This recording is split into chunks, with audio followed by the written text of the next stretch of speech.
If you fundamentally don't understand what your carbon footprint is, then it's quite hard to make a difference. It's the e-commerce master plan podcast. Here to help you solve your marketing problems and grow your e-commerce business. Cutting through the hype to bring you inspiration and advice from the e-commerce sector and beyond. Here's your host, Chloe Thomas. Hello and welcome. It is great to have you here. Thank you for hitting play and choosing to listen to one of our inspiring guests. Before we get into the interview, I just want to say a big thank you to Paul Finch from Growth Studio for the introduction to this week's awesome guest. So thank you, Paul, for that intro. And in this episode, we are talking cleaning products. We're talking why you might not want to run a subscription business. We are talking about tips for doing a wholesaler trade show. So a trade show where you're trying to get people to stock your product. We're talking about the power of free gifts and brand collaboration. There is an awful lot that my guest is sharing with us today. So make sure you listen right to the very end so you don't miss out on her top tips and my own take on this episode. Are you part of the free Chloe's e-commerce club? Why not? It's my free online club where the whole e-commerce masterplan audience can come together. It's all about helping you improve your e-commerce business, solving your marketing challenges, getting advice from other retailers who are facing the same challenges as you right now. And yes, I will personally be hanging out in the club Monday to Friday to help you too, which makes it the only place where you can get my help one-on-one. It really is a club all about you and supporting your business. Come on and join me now. Just go to ecmp.info/club. It's totally free to join. So come on, join me and hundreds of our listeners at ecmp.info/club. Do you, like me, have a bit of a software tools habit? Well, I love a good tool and the impact it can have on my business. For me, a good tool is one that solves a problem we have, that can save me and my team time, that improves performance, and where the price is 100% worth it. That's why I've always got an eye on the latest tools to appear on AppSumo. Not heard of it? AppSumo is a site where you can buy key software tools for your business once and own them forever. For example, we use a tool I bought from AppSumo in 2020 for $49 to schedule all our Twitter, LinkedIn and Facebook posts. In fact, whilst creating and promoting this very episode, me and the team will have used at least 10 tools I've bought from AppSumo. I'm a big fan. So go on, check out what's on offer right now by going to ecmp.info/AppSumo. That's ecmp.info/APPSUMO. And I bet you'll find a brilliant solution for at least one of your problems. Go to ecmp.info/AppSumo. And now to introduce our special guest. Laura Harnett is the founder of Seep, a certified B Corp selling eco house cleaning tools. Founded in 2020, they're now doing £1 million a year in sales via their Shopify store and wholesale channels. Hello, Laura. Hi, Chloe, and thanks so much for having me on. It's great to be chatting with you. How did you end up in e-commerce? So I've been working in consumer and retail for 20 years now, consumer retail businesses. So as a buyer, as a strategy consultant, and then my last role was as a director of digital for Selfridges. So I guess I learned a little bit about how to run big e-commerce stores. Very different to starting up a new brand from scratch on much smaller platforms like Shopify, but I managed to take some of what I knew from that into setting up the store for Seep. I had a look through your kind of CV on LinkedIn. I was like, wow, Laura's done some amazing stuff. And then the immediate thought that then went through my head was, why on earth has she done a startup? Because it's not the most obvious next move based on your CV. So why did you choose to decide it was time to start Seep and something of your own? Yeah, I must be completely insane, Chloe. I mean, and that's how I never ever thought I would run my own business. I always, saw these kind of startup founders, thought they were very brave, a bit insane, I loved the fact that I just got my salary at the end of each month and that my job was relatively secure. And that's how I had some fantastic roles with some amazing businesses. And then towards the end of my time at Selfridges, I started angel investing in a very small way in consumer brands that I loved and got to know the kind of startup world a little bit and really loved it and decided that was probably the future. And if I wanted to stay relevant in the kind of consumer and retail, I should get closer to that world. I then had a sort of personal moment, really, which I was diagnosed and then treated for breast cancer, which I think, it was halfway through my, I was in my early 40s, kids, and it just really, I always say that it's one of my, it had so many silver linings to it, tough at the time, but just makes you reassess. And that's exactly what it did. I just decided that, look, I've put some money aside, I've learned lots, but actually now I want to do something for myself. And so that was another trigger. And, the third one was, I just felt like if I didn't do this, I had this idea, if I didn't do it, it would be one of my regrets in life. And I just didn't want to have a regret. So that's in a nutshell why I decided to take the plunge. It is kind of mad how those things coalesce and come together at the right time, because any two of those and you might not have done it. Yeah, absolutely. But with all three, it becomes such an obvious, I have to do this type scenario. I have to do this, exactly. And there are just a couple of others. One was I read this Harvard Business Review article, and in a nutshell it said, in your 40s and 50s, you are more likely, the chances of success are much, much higher. And, because you've got the network and you've got the capital and the sort of, experience to make a better go of it. And so, there are lots of others as well. I just think, some of these all come together, absolutely. And it's hard to say no. Yeah. I know that feeling. And no regrets, I'm guessing. You're glad you took that step a couple of years ago. Overall, no regrets. I'm not going to lie. There are some days when you just go, oh my God, this is so difficult. We've all been through, the kind of lockdown and then, the end of lockdown and iOS 14. And, there have been some tough moments already, even though we've only been going for a little while. But like all of them have felt, like things that have made us a bit stronger, or certainly made me stronger. Definitely. Okay, let's talk about Seep and how it is right now. So where in the world are you based and where is the business currently selling to? So we are based in the UK. I'm based, and most of the team is based in London. And basically the moment I decided to set up Seep was pushing my trolley around the local supermarket. I love sort of sustainable challenger brands that are sort of have great products, but also that have a sort of bigger mission. And I decided that this was a category that didn't have any of that. There was nothing for me to switch to. So it's the sort of eco-cleaning accessories where you've got brands like Spontex and Vileda and Marigold, and that's what Seep is all about. And we sell online, so on our own website, we sell on Amazon, and we increasingly sell to wholesalers and retailers as well. I say as a consumer, and I guess I can't be purely a consumer because of all the stuff I do in the industry, but as a consumer, it feels like we're kind of bombarded by sexy cleaning product brands that are sustainable. What should you use, a solid soap bar or a refill or a 5-litre drum or refills? And that's, it's like mind-boggling all the options we've got. But in the actual, what do you use to do the cleaning? It feels like there's nothing out there. So have you found it's been a really good space to be in? Yeah, absolutely. And that thinking was what made me set up Seep. So, I, as an angel investor, I had seen a number of the sort of refill cleaning spray brands out there. I could see stuff in the laundry, like you said, or in the laundry category. And yet when you went to when I saw the accessories space, there wasn't a challenger brand there. Not everything was made of plastic. It's wrapped in plastic. It's made of plastic. There's horrible kind of green top scourer sponges, are also really ugly. And I just couldn't figure out why no one else had done it. And so it's been a really good move up till now. There are a few other brands out there, but not very many of them, if at all, are purely on the cleaning accessories space in the sustainable areas. And you've obviously grown pretty fast, going from 2020 to doing $1 million a year already. And you've got two separate sales channels on the go, the Shopify side of things and the wholesale channel.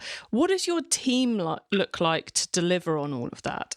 We started out, it was myself and this amazing lady called Jean, who when I was a buyer, she was the commercial accountant looking after all the numbers, understanding unit economics, and she's gone on to do lots of ops type things. And so she was the first person I brought in to go, look, can you just check to see if I'm I'm barking up the wrong tree?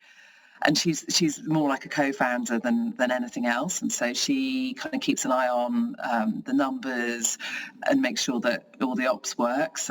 Then our marketing, we pretty much do everything in-house. So we have a marketing manager with a sort of fairly strong technical background on SEO and paid, who then picks and does more of the sort of generalist stuff as well. So she does a lot of roles, and then we have someone who looks after community and someone on product. So we've got about 6 people in total, and some of us, 4 full-time, 2 part-time.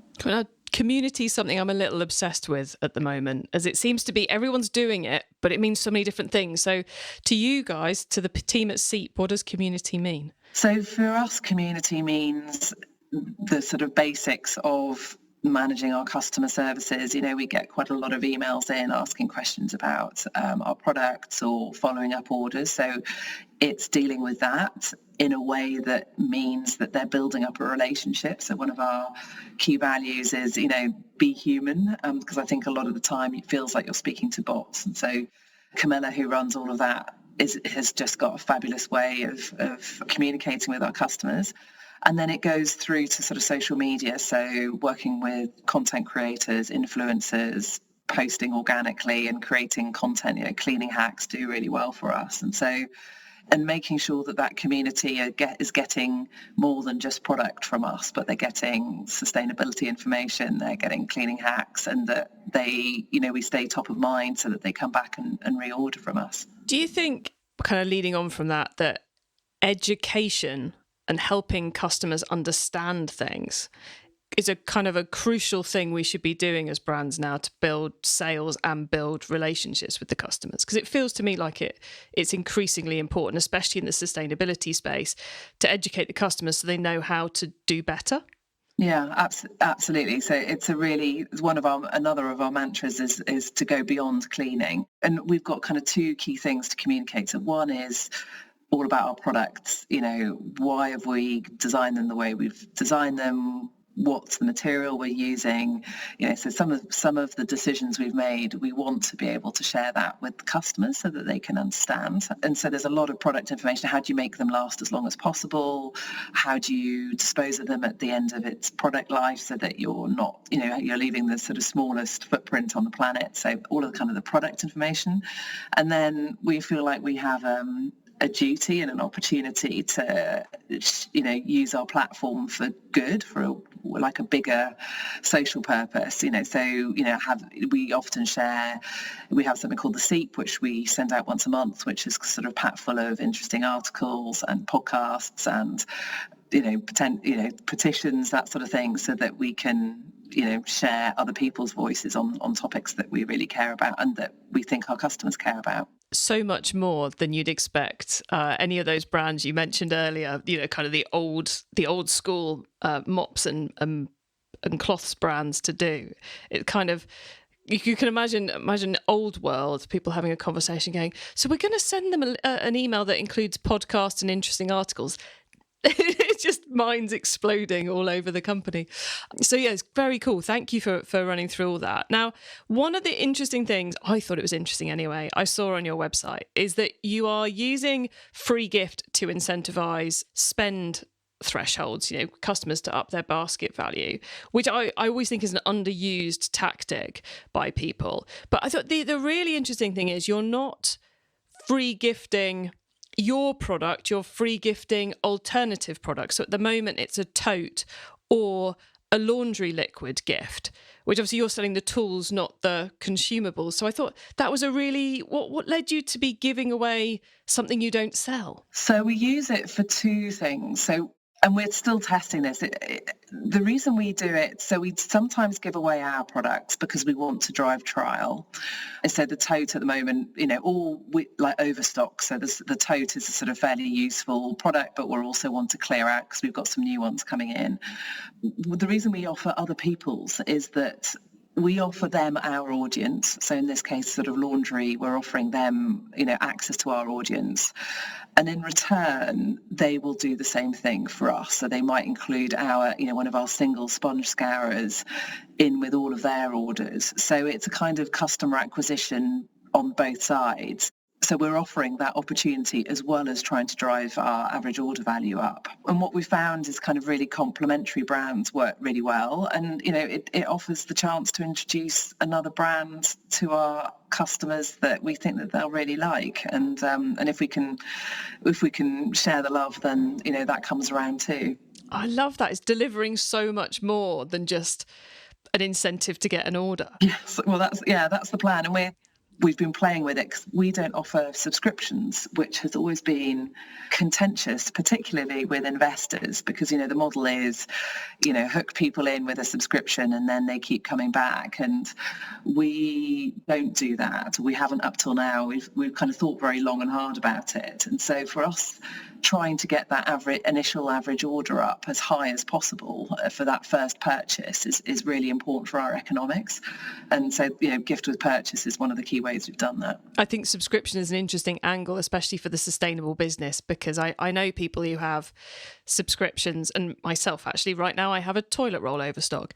But I know people who have subscriptions to sustainable brands, and you end up with way too much of it, which is completely what we're all trying to avoid in the first place. So it's an interesting, tricky debate. I can imagine the investors being an interesting debating point on that one. But there was one last thing I wanted to ask you about, Laura, before we head towards the top tips, which was, as I've already said, I've been snooping around your LinkedIn profile, and not long before we're recording this, you did your first trade show. Kudos for that. For anyone else thinking of doing their first trade show, because I'm sure a lot of our audience are.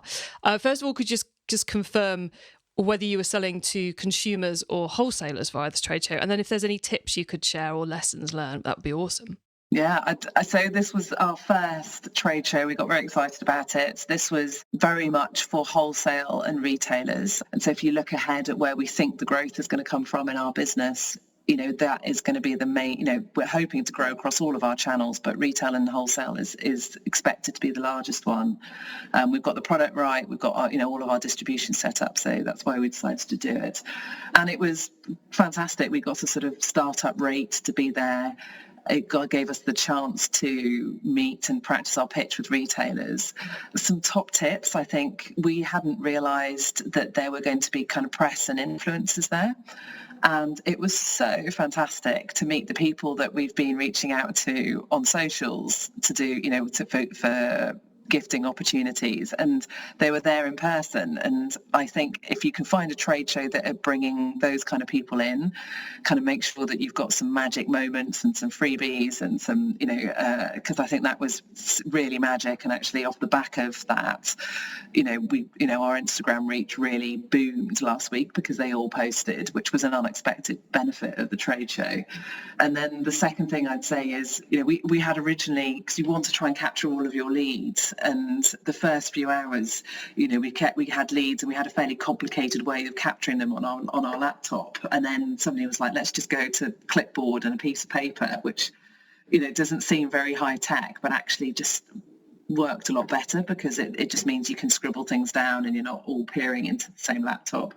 And the third one was, don't have too much free product on show, because I think you've got a lot of, at these trade shows, kind of serial trade show visitors who kind of go around and just fill their boots. And so I think we had quite a few, moments when, we recognised the same people coming round and round again with empty bags and just filling them up and heading off. So that would be a third one. E-commerce Master Plan is supported by some of the greatest companies in the e-commerce sector. Here's a reminder of who they are.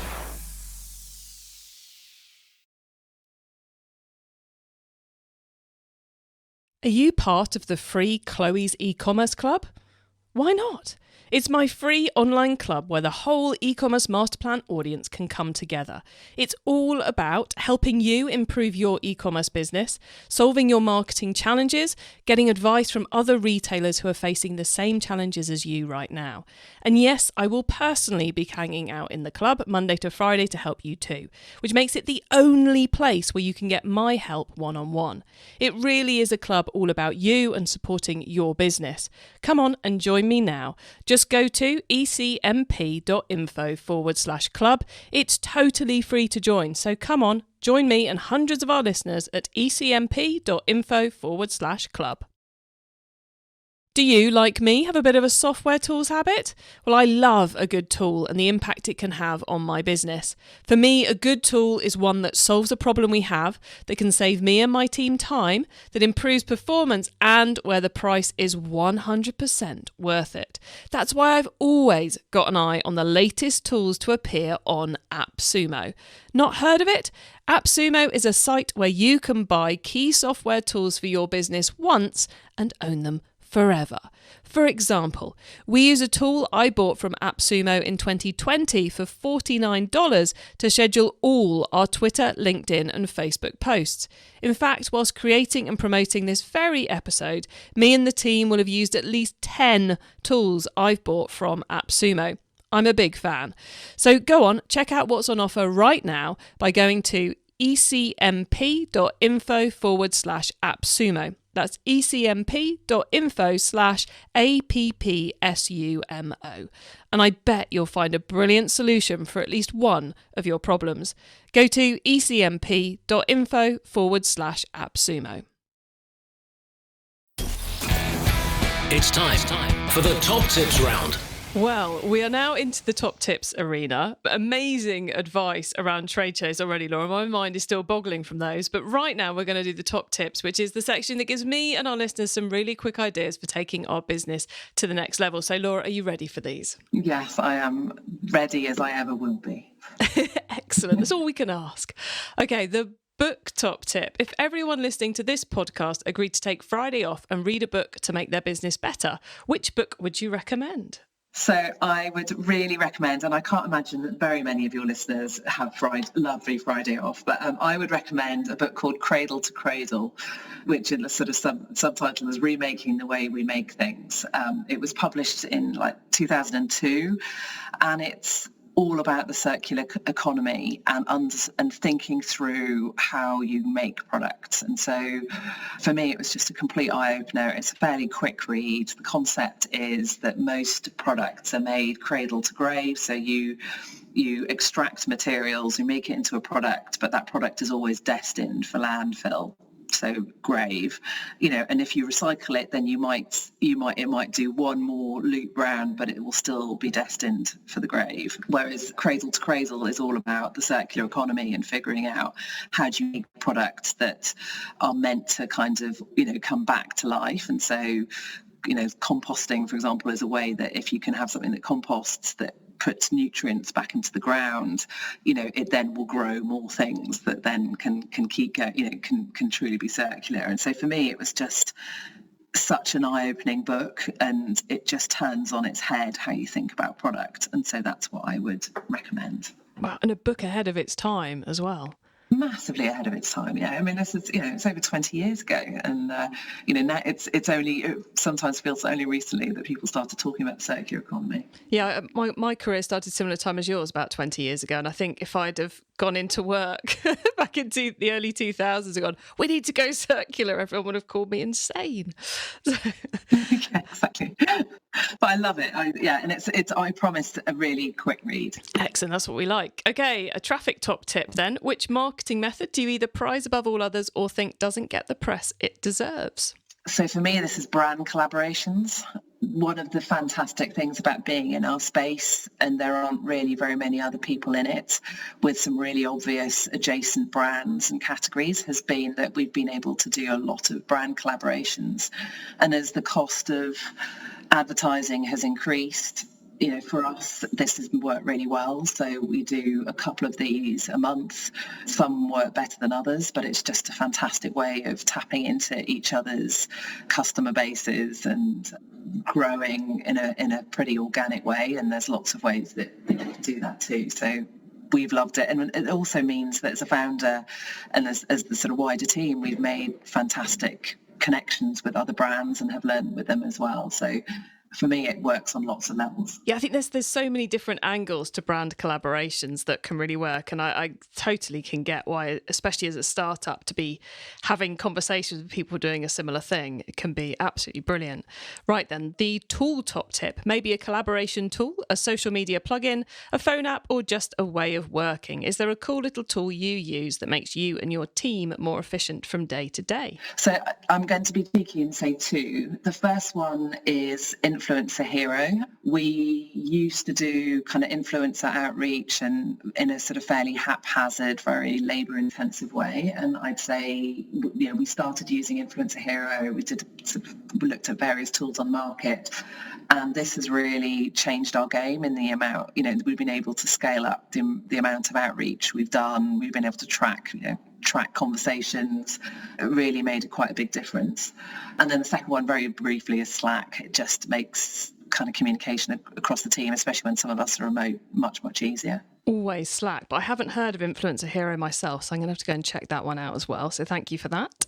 And then the carbon top tip. What's your favourite way to reduce the carbon footprint of an e-commerce business?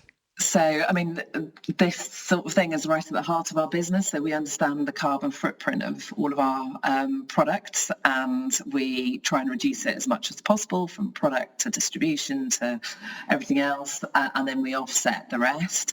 So my top tip would be understand the carbon footprint of your products. I think it's something that, you can start switching light bulbs off and that sort of thing, but actually if you fundamentally don't understand what your carbon footprint is, then it's quite hard to make a difference.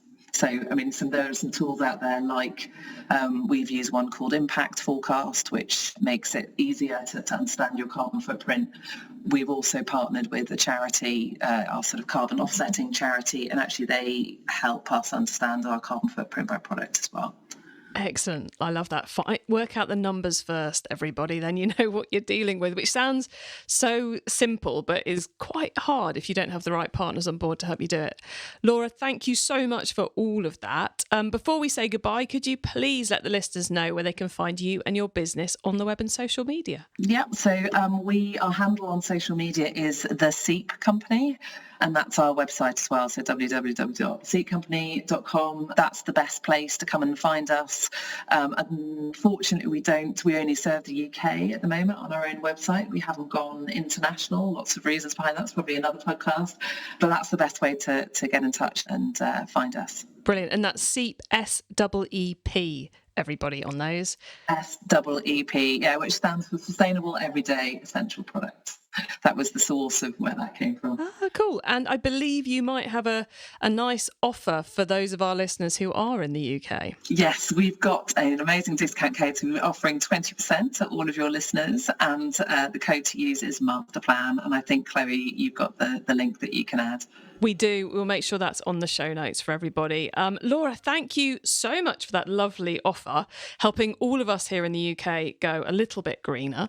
And thank you so much for being on the podcast. It's been lovely chatting with you, and I wish you and your team all the best for the future, because you're clearly doing some really good things, both in e-commerce and for the world at large. So thank you for being here. Oh, thank you so much for having me on, Chloe. And I have to say that your podcast is a regular listen for me when I'm walking the dog. So I'm excited to hear all of your episodes as well. Awesome. Well, I will at some point, I shall try and do a cheeky little shout out to put you off your stride whilst you're walking the dog. That's brilliant. Fantastic. Thank you. Thanks so much for being here, Laura. Well, it's always lovely to interview one of our own listeners, so a real treat to get to chat with Laura there. Plus, how much did she share, guys? How much did she share? You got tips and inspiration there around why set up the business and what led her to do that. some brilliant insight into community and into how they've gone about setting up their team to grow as fast as they can. The subscription or to not subscription. We talked about those trade show tips too, and then some brilliant top tips. I have to say that book, Cradle to Cradle, I will be going and looking up because it sounds like it's possibly a bit of a hidden cult classic, maybe. Well, to get your hands on the notes in this episode, including the top tips and links to the things we were chatting about, head over to ecommercemasterplan.com/podcast, or go straight to the correct page by using our short link ecmp.info/whatever the number of this episode is. When you get to the website, make sure you add yourself to our email list so you don't miss out on any of the things I share to help you improve your business, like our recent mini-series on the overstocks problem, and like the series we've got going on right now over on our sister podcast, Keep Optimizing, where we're looking at community and how to build community. Not a planned incident, that, just a lucky happenstance where we've been talking about it in this episode. And if you like this episode, then please do check out episode 377, which is all about Grove Collaborative, an amazing business in the USA selling cleaning products. And actually, when we finished recording, I was chatting to Laura about how great that episode actually is. So go and have a listen to that one too. Thank you so much for tuning into this and every episode of the E-commerce Masterplan podcast. You are listening carbon guilt-free because this is a carbon positive podcast, which means we've bought the carbon credits even to offset all our production, distribution, and you're listening to this show. So you've just listened to this episode carbon guilt-free, and you can listen to all our episodes that way as well. I bring you a new interview every week because I want to inspire and help e-commerce business owners like you to succeed and thrive with your businesses, including progressing along the path to net zero. So if you know someone this show can help, please tell them to listen to the E-commerce Masterplan podcast. I hope you have a lovely week, and don't forget to keep optimizing. Thank you for listening to the E-commerce Masterplan podcast. Find out more at ecommercemasterplan.com/podcast.